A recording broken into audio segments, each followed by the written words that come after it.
A anuidade permanecerá congelada pelo quinto ano consecutivo e os percentuais de descontos para quem pagar o valor integral foram ampliados.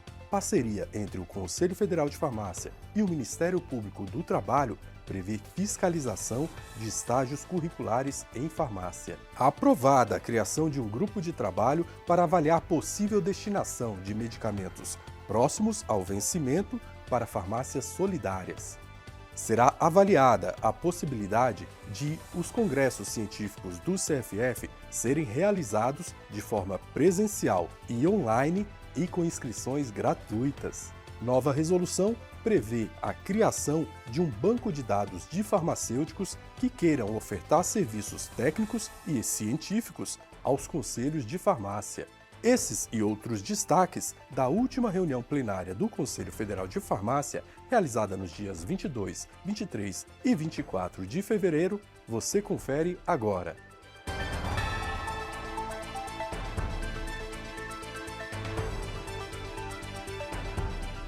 Procurador do Ministério Público do Trabalho e membros da Comissão Assessora de Educação Farmacêutica, ACF, apresentaram dados sobre a fiscalização que será realizada nos estágios curriculares obrigatórios dos cursos de farmácia. Então, esse trabalho em parceria com o Ministério Público do Trabalho é de grande importância para a profissão farmacêutica. Por quê? Porque nesse momento nós estamos em conjunto trabalhando a questão da fiscalização dos estágios curriculares. E caso seja percebida alguma irregularidade, serão tomadas sanções necessárias. E a maior importância de tudo isso é primar pela qualidade da educação farmacêutica. Nesse momento, a CAEF já encaminhou a todos os conselhos regionais ofício com um formulário informes onde a campos fiscais irão fiscalizar os campos de estágio para então nos fomentar com as informações e encaminharmos ao Ministério Público do Trabalho, se necessário, alguma irregularidade. E hoje nós já recebemos informações de que notificações foram expedidas para os conselhos regionais para fazerem o cumprimento desse plano de trabalho, e esse plano de trabalho já está sendo realizado através do levantamento de locais a serem visitados pelos fiscais, que posteriormente vão verificar se há irregularidades, como são essas irregularidades nas relações de estágio, para ser montado um relatório e esse relatório posteriormente ser enviado ao Ministério Público do Trabalho. O Ministério Público do Trabalho busca com essa parceria evitar as fraudes trabalhistas nas relações de estágio.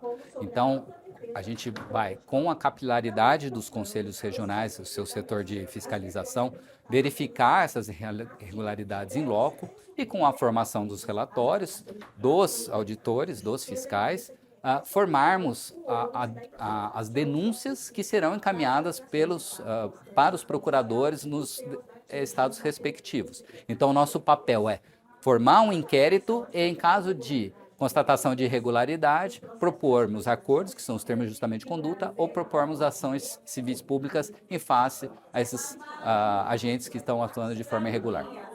No âmbito da política reversa de medicamentos, foi aprovada a criação de um grupo de trabalho que deverá propor a regulamentação das farmácias solidárias em todos os estados brasileiros, a exemplo das experiências já existentes em São Paulo, Belo Horizonte e Santa Catarina. Hoje nós temos um levantamento que muitas empresas, distribuidoras, farmácias estão incinerando os medicamentos até com 6 meses com prazo de validade a vencer. E esses medicamentos podem ser destinados às farmácias solidárias, onde vão atender aí muitas pessoas carentes, uma população que hoje não tem acesso aos medicamentos. Então essa é a nossa proposta, regulamentar para que as pessoas carentes elas tenham acesso ao medicamento que muitas vezes está sendo aí descartados e incinerados. E também para trabalhar com relação ao descarte correto dos medicamentos. Hoje, muitos medicamentos estão sendo descartados no lixo comum e isso prejudica o nosso solo, prejudica o nosso meio ambiente. Então, é uma forma também de estarmos implantando a sustentabilidade. Foi debatido pelo plenário e a diretoria do Conselho vai avaliar a possibilidade de que os congressos científicos da entidade sejam realizados de forma presencial e online e com inscrição gratuita. Coloquei como ponto de pauta a realização de um congresso, que todos os congressos realizados pelo Conselho Federal sejam realizados de forma gratuita e híbrido, ou seja, para ter uma abrangência nacional, que todo farmacêutico consiga ter o acesso aos congressos do Conselho Federal de Farmácia e de forma também gratuita. A plenária se mostrou extremamente sensível com relação ao tema pautado e ficou para posterior desdobramentos para que isso chegue ao profissional farmacêutico de forma gratuita e de forma híbrida.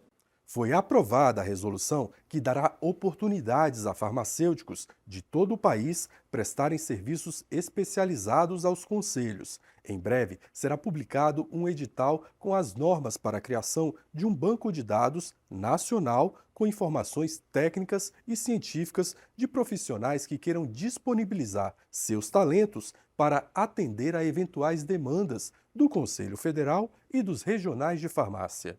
O Conselho Federal acaba de aprovar na nossa reunião plenária, uma resolução que é muito importante, que vai dar oportunidade ao farmacêutico que pretende praticar algum tipo, ofertar algum tipo de serviço para o Conselho Federal, seja um parecer, seja uma palestra, seja um curso, ou seja, o Conselho Federal vai abrir oportunidades e deixar isso muito claro para que você, colega farmacêutico, possa participar do Conselho Federal. Um parecer emitido pela Consultoria Jurídica do Ministério da Saúde à Secretaria de Saúde Indígena do Maranhão questionou a fiscalização realizada pelo regional daquele estado, que identificou a falta de farmacêuticos em algumas unidades da CESAI e aplicou multas à secretaria por este motivo.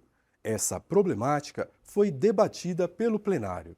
Então, a consultoria jurídica fez esse parecer questionando sobre essas multas aplicadas por não ter o profissional farmacêutico, argumentando que estabelecimentos de saúde, farmácias privativas, os dispensários não precisam do profissional farmacêutico, colocando algumas partes jurídicas tentando argumentar o que a gente entende que não é bem dessa forma. A estratégia adotada, nós levamos para a plenária hoje, foi de que já há um grupo trabalhando em assuntos de interesse dos profissionais farmacêuticos que trabalham na saúde indígena. Eles têm alguns outros problemas, os que já estão lá, farmacêuticos, que é com relação à gratificação, alguns profissionais da equipe multi ganham gratificações e os farmacêuticos não ganham, então eles já vinham trabalhando. E hoje foi colocado esse problema, então, da falta do profissional farmacêutico. Nós temos uma defasagem enorme de farmacêuticos dentro da saúde indígena.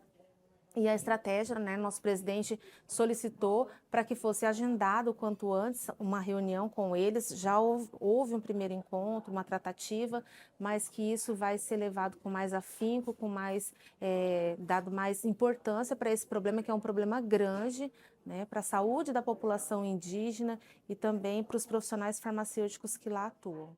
O valor das anuidades pagas por farmacêuticos, técnicos de laboratório e estabelecimentos farmacêuticos aos conselhos regionais em 2024 serão os mesmos daqueles praticados em 2020. Isso mesmo, por decisão do plenário do Conselho Federal, as anuidades permanecerão congeladas pelo 5º ano consecutivo. A resolução aprovada sobre o valor das anuidades será publicada nos próximos dias, especificando também os descontos que foram ampliados de 5% para 10% para quem pagar o valor integral em janeiro e de 3% para 5% para quem pagar o valor total em fevereiro. Eu fico por aqui. Curta, comente e compartilhe o nosso programa para receber mais conteúdos como este e ficar sempre bem informado.